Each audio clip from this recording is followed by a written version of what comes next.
So yeah, a few questions that I'll read off. I think from Johanna. Can you comment on the pros and cons of training end-to-end versus like training modular systems? In this work, as we found that when we actually retrained with the least weighted squares fitting module as part of the network, that absolutely improved our performance. As opposed, we did actually run experiments where we actually elided that and did not actually do the training through the least squares fitting, and that was definitely suboptimal. So I'm assuming you just do one iteration of least squares, or is it actually like unrolled non-linear least squares that's being backpropagated through?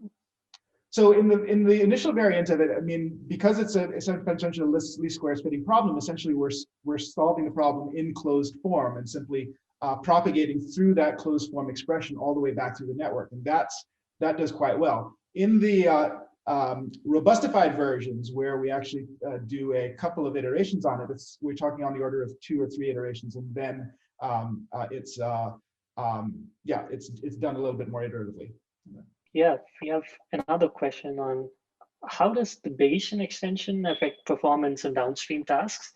Oh, and I'd like to just add another of mine to it, like how grounded would these be in the real world?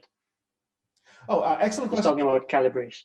Yeah. So go ahead. The nice thing about the Bayesian extension, the way that we've got it in this plate, is it actually is not really costing us anything, and that actually the training procedure is the same, and we're able to add on this Bayesian estimate at the end as more or less sort of part of the fitting process.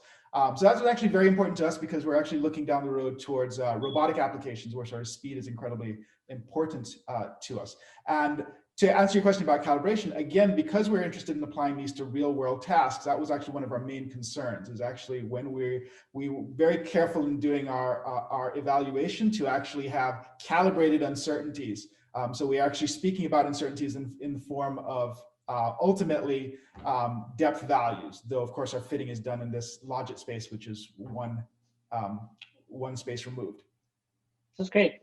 So yeah, another question I could take perhaps the last, if it is, how does the performance on these depth estimation tasks vary based on the data set, and how do these transfer to real world?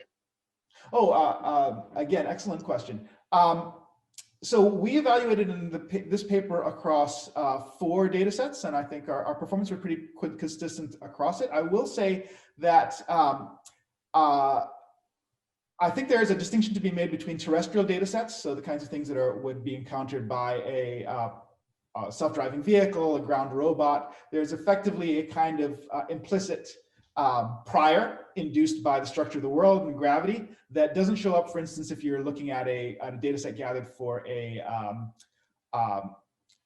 flying vehicle. So for instance, a data set like Tartan Air, I think we've seen has similar performance. The overall trends are the same. The relative performance of methods is the same. But I do think that sort of more time and attention could be spent on some of these data sets that maybe introduce new and different sets of depth priors. Yeah, that sounds great. And I don't want to take away a lot of your time. So thank you so much again for recording this talk and for joining us for the Q&A. We hope to see you for panel discussion this evening. Thank you very much.